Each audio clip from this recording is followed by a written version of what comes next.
Good morning प्यारे बच्चों, मैं हूं आपकी एजुकेटर पूर्णिमा अतर सिंह और हम आपकी वर्कशीट नंबर 7 करेंगे एसएसटी की। तो बच्चा थोड़ा सा हम पीछे का रिवाइज कर लेते हैं।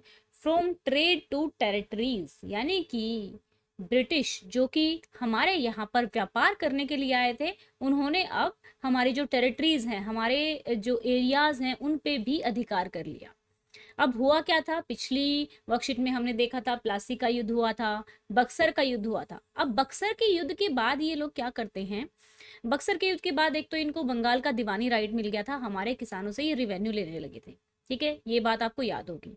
अभी बक्सर के युद्ध के बाद इन्होंने जो अलग अलग राजा थे उनके वहां पे अपना एक आदमी रखना शुरू कर दिया दरबार में। ठीक है, जिसको रेजिडेंट कहा जाने लगा। जो रेजिडेंट था वो हमेशा कंपनी के हित की ही बातें किया करता था और कंपनी के हित के लिए ही दरबार में था।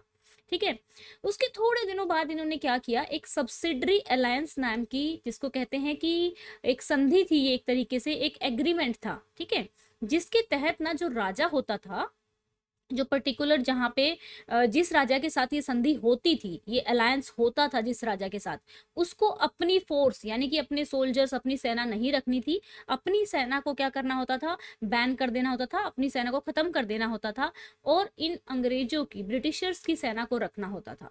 और इनकी सेना, क्योंकि राजा को प्रोटेक्ट करेगी इनकी सेना, तो उसको इनको पैसे देने होते थे उस सेना को रखने के लिए, अंग्रेजों को। ठीक है, तो जब राजा इतने पैसे कई बार नहीं दे पाता था, जो राजा नहीं दे पाता था, तो उसके राज्य को ये अपने अधिकार में ले लेते थे। ठीक है, तो इसी तरीके से ये इन्होंने हैदराबाद का हिस्सा, अवध का हिस्सा, इसी तरीके से अपने कब्जे में ले लिया था। उसके बाद क्या होता है कि इनके पास कुछ कुछ टेरिटरीज भी आने लगी और उसके बाद इनको दीवानी राइट तो मिल ही गया था, साथ के साथ अब इनको जो पॉलिटिकल राइट मिल गया था, अब इनके पास सेना भी थी, तो अब ये डायरेक्ट ही भिड़ने लग गए। पहले तो राजाओं को भिड़वाते थे एक दूसरे के साथ, अब ये क्या करने लगे, अब डायरेक्ट भिड़ने लगे। जैसे टीपू सुल्तान के साथ इनकी लड़ाई हुई। टीपू सुल्तान एक बहुत ही स्ट्रॉन्ग रूलर थे। ठीक है, तो उन्होंने क्या किया, उन्होंने कहा कि भाई मैं अपने राज्य में से तुम्हें व्यापार करने नहीं दूंगा, मैं अपने राज्य में से तुम्हें चंदन का, काली मिर्च का, लौंग का व्यापार नहीं करने दूंगा, अपने राज्य में से ये गुजरने नहीं दूंगा। तो इस बात से अंग्रेज काफी गुस्सा हो गए। एंड उसके बाद इन्होंने, टीपू सुल्तान ने ये भी कहा कि जो लोकल मर्चेंट हैं, जो मेरे राज्य के लोकल मर्चेंट का मतलब जो लोकल उसी राज्य के व्यापारी थे, वो भी इनके साथ, ब्रिटिशर्स के साथ व्यापार नहीं करेंगे। तो इस बात से अंग्रेजों को बहुत गुस्सा आता है और फिर वो 4 युद्ध लड़ते हैं टीपू सुल्तान के साथ। टीपू सुल्तान 3 युद्धों में तो फिर भी एनी हाउ मैनेज कर लेते हैं, लेकिन चौथे युद्ध में टीपू सुल्तान मारे जाते हैं। और फिर ये लोग क्या करते हैं, ये इनका पता है ये अंग्रेज क्या करते थे, ये कभी भी ना खुद राजगद्दी पर नहीं बैठते थे। मतलब ये किसी कठपुतली राजा को बिठाते थे। ठीक है, यानी कि बिठाएंगे तो इंडियन रूलर को ही, लेकिन वो ऐसा इंडियन रूलर बिठाएंगे जो इनके ही कहने पे काम करे। तो फिर इन्होंने जो मैसूर था, मैसूर को इन्होंने दे दिया था जो वुडियार डेंसिटी थी। ठीक है, और सब्सिडरी अलायंस यहाँ पे इंपोज कर दी गई। अब सब्सिडरी अलायंस मैंने आपको बताया है कि यहाँ पे सब्सिडरी अलायंस लगाने का मतलब ये था कि इनकी सेना मैसूर में रहेगी और जो वुडियार डेंसिटी जो बैठी है अभी, डायनेस्टी, तो वो क्या करेगी, वो इनको पेमेंट देगी। और जब अगर कभी राजा पेमेंट देने से चूक गया तो मैसूर इनके कब्जे में आ जाएगा। तो इस तरीके से ये लोग रूल करते थे। ठीक है, फिर बात आती है मराठास की। ठीक है, मराठास ने क्या किया, मराठास के साथ, मराठा काफी ज्यादा पावरफुल थे उस टाइम पे, लेकिन मराठास के साथ भी मतलब इन्होंने युद्ध लड़ना स्टार्ट किया। और यहाँ पे आप देख सकते हो, इन्होंने यहाँ पे तीसरी बैटल जो हुई, युद्ध हुआ 1761 में। मराठा ड्रीम जो था, मतलब कि भाई हम पूरे इंडिया पे राज करेंगे, मराठा ऐसा सोचते थे। ठीक है, वो आपने देखी है ना, बाजीराव मस्तानी मूवी देखी है, उसमें देखना, उसमें मराठास का किस तरीके से दिखा रखा है। From the late 18th century company also sought to curb the Marathas. ठीक है, तो इन लोगों को लगा कि अब मराठा ही लास्ट पावर बची है, तो अब इसको भी खत्म करते हैं। ठीक है, with their defeat in the third battle, जब वो लोग तीसरी बैटल में हार गए, तो इन्होंने वैसे ही ये जो मराठा से किस तरीके से वर्क करते थे, इनकी ना जो स्टेट था ना, वो डिफरेंट डिफरेंट चीफ सरदारों के अंडर था। जैसे होलकर, गायकवाड़, भोसले और सिंधिया इनके अंडर आता था। ये जो चीफ थे, they were held together in a confederacy under a Peshwa. और ये जो चीफ थे, ये पेशवा के अंडर थे, जो कि प्राइम मिनिस्टर था, इफेक्टिव मिलिट्री और एडमिनिस्ट्रेटिव था। ठीक है, जिसका हेड पुणे में बेस था। महादी शिंदा and Nana Phadnavis were two famous Maratha soldiers. ये दो मराठा सोल्जर्स थे। कौन? महाजी सिंधिया और नाना फडणवीस। अब इनके साथ जो होता है सीरीज ऑफ वार होती है। पहला वार होता है 1782 में। देखो इन्हें स्टार्ट किया 1782 में मराठास के साथ लड़ना, और इनको कब्जा मिला यहाँ पे। देखो अप्रोक्स 15 या 20 साल के बाद ये लोग मराठास पे पूरी तरह कब्जा कर पाए। ठीक है, अब जब इनकी सेकेंड एंग्लो मराठा वार में ही इन्होंने क्या किया, यहाँ पे रिजल्टिंग इन ब्रिटिश ने क्या किया, सेकेंड एंग्लो ओडिशा पे अधिकार मिल गया था इनको।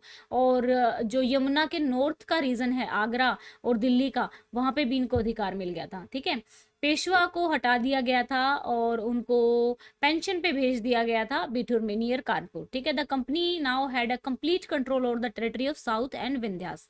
तो बच्चा देखो, मैंने आपको पहली स्टोरी जो सुनाई, मैंने बताया कि बैटल ऑफ बक्सर के बाद, यानी कि युद्ध के बाद क्या किया इन्होंने, सबके साथ सब्सिडरी अलायंस करनी स्टार्ट कर दी।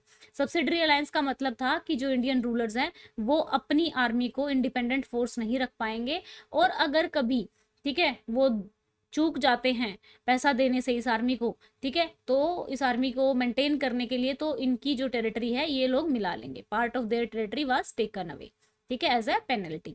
फिर इन्होंने क्या किया, सुल्तान ऑफ मैसूर टीपू सुल्तान के साथ भी ऐसे ही इन्होंने किया, क्योंकि टीपू सुल्तान ने इनका जो चंदन अपने एरिया में से इनको नहीं जाने दिया व्यापार करने के लिए। फिर मराठास की बात आती है। तो इसी तरीके से इसी पर बेस्ड आपके क्वेश्चंस हैं। ठीक है, तो आप इसको पूरा पढ़ लेना, बिल्कुल वही जो चीजें मैंने आप लोगों को बताई हैं वही इसमें दी हुई हैं। ठीक है बच्चा, चलो अभी क्वेश्चन आंसर्स करते हैं। तो पहला क्वेश्चन है, क्योंकि देखो क्वेश्चन इस तरीके के हैं, मैंने मैक्सिमम छोटे करने की कोशिश की है, लेकिन इससे छोटे नहीं हो सकते हैं। अगर इससे छोटा कोई आंसर लिखवाने की कोशिश भी करेगा आपको, तो फिर वो आधा अधूरा हो जाएगा। How did East India Company take control of Indian states through subsidiary alliance? कि ईस्ट इंडिया कंपनी ने सब्सिडरी अलायंस के थ्रू किस तरीके से भारतीय जो राज्य थे उन पर कैसे कंट्रोल लिया। An Indian ruler entering into a subsidiary alliance would accept British force, British सेना को एक्सेप्ट करेगा अपनी टेरिटरी में और पे करेगा उसका मेंटेनेंस। ठीक है, if the Indian ruler failed to make the payment, अगर वो पेमेंट देने से फेल हो जाता है, then the part of their territory was taken away as a penalty. ठीक है, तो उसकी टेरिटरी का जो पार्ट है वो ले लिया जाएगा, और इसी तरीके से उन्होंने इंडियन स्टेट्स पे कंट्रोल किया था। अभी चलते हैं नेक्स्ट पे। Why were British furious? Furious मतलब वो आग बबूला क्यों थे with Tipu Sultan? What was the result of this confrontation? और इस रिजल्ट का, इसका क्या परिणाम निकला? Tipu Sultan stopped the export of sandalwood, pepper and cardamom through the port of his kingdom. और टीपू सुल्तान ने जो फ्रेंच थे ना, उनके साथ भी फ्रेंडशिप कर ली थी और अपनी आर्मी को काफी मॉडर्नाइज कर लिया था।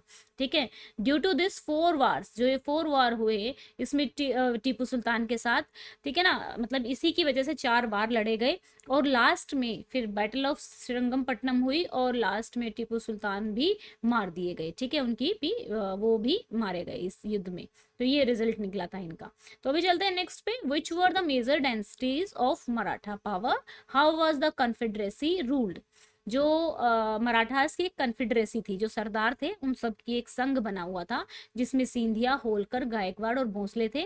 ये जो चीफ थे, इन्होंने मिलकर एक संघ बनाया हुआ था पेशवा के अंडर, जिसको प्रिंसिपल मिनिस्टर बोलते थे या प्राइम मिनिस्टर बोलते थे। Who became it's effective military, और वो ही सारा मिलिट्री और उसका एडमिनिस्ट्रेशन देखता था, जिसका हेड पुणे पर बेस्ड था। ठीक है, इस तरीके से जो थी कन्फेडरेसी रूल करती थी। नेक्स्ट क्वेश्चन है, how were Marathas subdue by East India Company? Marathas को किस तरीके से हराया ईस्ट इंडिया कंपनी ने? ठीक है, मराठास ने, देखो एक कंपनी आके हमारे देश के साथ युद्ध लड़ रही है, सोच के देखो कैसे सब चीजें हुई हैं ये। Marathas were subdued in a series of war.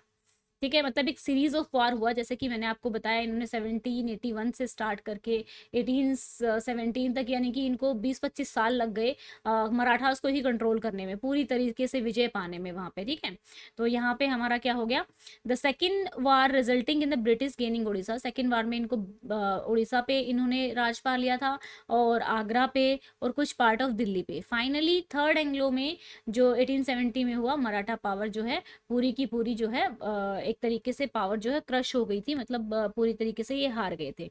Okay बच्चों, तो ये हो गई है हमारी आज की worksheet and I think so कि आप लोगों को अच्छे से समझ में आया होगा।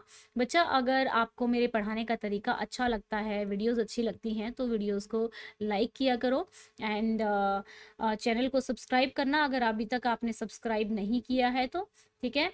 एंड अपने फ्रेंड्स के साथ वीडियोस को शेयर कर सकते हो। Thank you, have a nice day, may God bless you.